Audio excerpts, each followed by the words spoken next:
Harga biji koko kering meningkat. Tarik minat pengusaha tingkatkan pengeluaran. Itu antara perkongsian negeri di bawah bayu petang ini. Laporan lanjut kita bersama Ridwan Robin. Teruskan. Silakan Robin. Baik Otto, pengeluaran biji koko kering dijangka meningkat kepada lebih 300 tan metrik tahun ini berbanding 269 tan metrik tahun lalu. Ia didorong minat pengusaha koko menghasilkan biji koko kering susulan peningkatan harga serta program pembangunan yang dilaksana Lembaga Koko Malaysia LKM.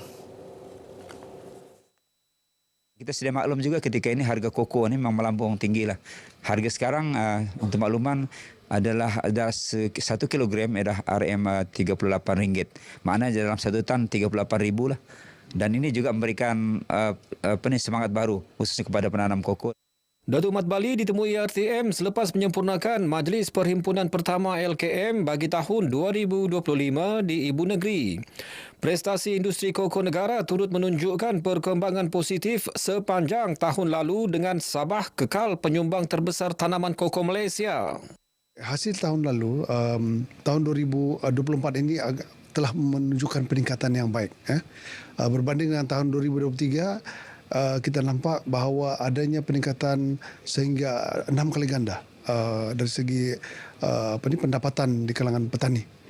Setakat September 2024, seluas 6,123 hektar tanah di seluruh negara dibangunkan dengan komoditi ini. Daerah Pitas akan memiliki pusat pembinaan kekal PPK. PPK berkenaan yang dijangka mula dibina tahun ini akan menempatkan penduduk terjejas bencana khususnya banjir. Adun Pitas, Datuk Seri Dr. Rudi Awar berkata projek bernilai RM6.9 juta itu telah mendapat kelulusan tanah. 6.9 juta peruntukan disalurkan oleh Kerajaan Malaysia kepada kita di daerah Pitas terpilih untuk pembinaan pusat pembinaan kekal yang dalam tengah proses penyiapan plan akan dibina pada tahun ini juga. Datuk Rudi yang juga Pembantu Menteri Pembangunan Luar Bandar ditemui RTM dalam Majlis Apresiasi Pelajar SK Pekan Pitas 2. Katanya PPK itu yang mampu menempatkan 500 orang akan dibina bersebelahan pejabat daerah Pitas. Pada masa sama, Datuk Rudi menasihatkan penduduk di kawasan berisiko banjir agar sentiasa peka dengan amaran yang dikeluarkan Jabatan Meteorologi Malaysia, Met Malaysia dari semasa ke semasa. Tahun Melawat Malaysia 2026 TMM 2026 yang dilancar 6 Januari lalu disambut baik pihak terlibat secara langsung dalam industri pelancongan di negeri ini. TMM 2026 bertemakan keindahan budaya, kecantikan alam semula jadi dan daya tarikan global Malaysia kepada pelancong antarabangsa. Kempen pelancongan nasional itu dirancang bagi memperkukuhkan kedudukan Malaysia sebagai destinasi pelancongan bertaraf dunia. Kerjasama antara Tourism Malaysia dan agensi pelancongan di Sabah perlu dipertingkatkan lagi untuk merangka strategi pemasaran lokal dan global, termasuk kempen pengiklanan, penyertaan dalam pameran pelancongan antarabangsa dan kerjasama dengan lembaga pelancongan luar negara untuk meningkatkan kesedaran mengenai kempen Tahun Melawat Malaysia 2026. Selain mempromosikan tarikan-tarikan yang sudah terkenal, kita juga perlu memperkenalkan pengalaman pelancongan yang lebih autentik, memikat hati pelancong yang mencari pengalaman unik dan bermakna. Kami ada menganjurkan pertandingan regata setiap tahun 3 kali, iaitu City Day Regata, Harvest Festival Regata dan Merdeka Day Regata. Okey. Dengan adanya regata ini, kita akan invite all Malaysia dan luar daripada Malaysia untuk jemput orang datang. TMM 2026 menyasarkan kedatangan 35.6 juta pelancong dan menjana pendapatan industri pelancongan sebanyak RM147.1 bilion. Kempen bukan sahaja akan memacu sektor pelancongan, malah menyumbang kepada ekonomi negara serta mencipta peluang pekerjaan dan memperkukuh imej Malaysia di persada dunia. Forum Manjun At-Taqwa Sabah FM mampu memberi kesedaran dan panduan kepada umat Islam mengenai kepentingan keredaan dalam kehidupan seharian. Ia termasuk forum bertajuk Membeni Reda Menuai Ketenangan Jiwa di Masjid Pangeran Haji Abdul Karim, Kampung Kalumpang, Pitas. Saya mengharapkan program ini memberikan sedikit ilmu dan bekalan kepada masyarakat karena ianya merupakan satu panduan yang cukup bermakna kepada kita berhadapan dengan dunia masa kini.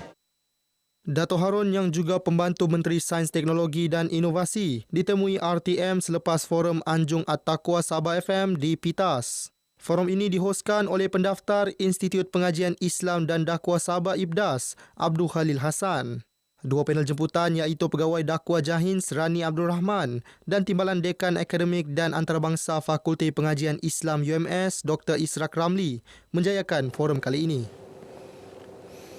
Kempen Ini Batik Malaysia berupaya memartabatkan industri kraf batik tempatan sekaligus menjana pendapatan pengusaha. Inisiatif kraf tangan Malaysia itu selaras pengisytiharan Hari Batik Malaysia dan pemakaian batik Malaysia oleh penjahat awam pada setiap Khamis. Wartawan Fadli Ishak ada perkongsiannya.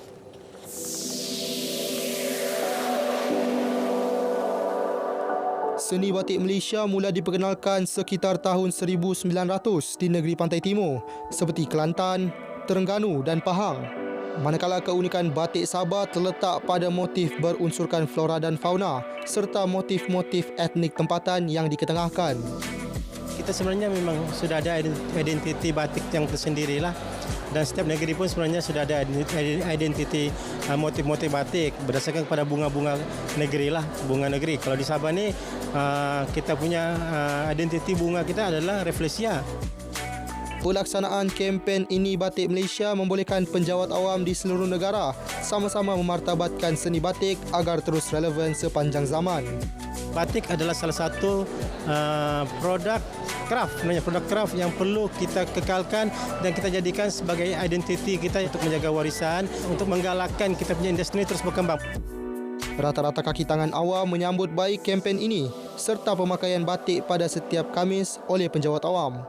Dari segi inisiatif ini sangat bagus untuk dipromosikan sebab kalau kita pakai pun cantik bahkan dia punya corak dan sebagainya selain daripada membantu usahawan tempatan memartabatkan seni kraft lah. Ini antara salah satu usaha untuk kita mengetengahkan bakat tempatan, kraft tangan tempatan supaya ini boleh bukan saja menarik kita punya masyarakat tempatan untuk menggunakan batik tetapi orang luar juga. Selain daripada cara pemakaian menggunakan batik Malaysia dari segi menggunakan scarf, dudung jenis batik ataupun tie batik pun boleh. Dia boleh lagi memahami orang rakyat Malaysia dan juga menampakkan penggunaan batik Malaysia. Satu, dia akan memperkenalkan batik, usahawan batik ni kepada masyarakat. Ia memudahkan oleh masyarakat setempat untuk mendapatkan batik-batik yang ada di pasaran, mengenalkan corak-corak dan juga budaya setempat sekiranya kita menggunakan corak-corak etnik-etnik tempatan.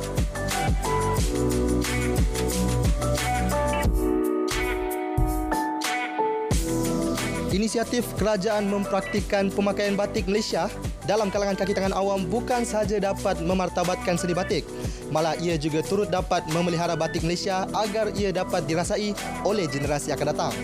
Fadli Ishak, RTM.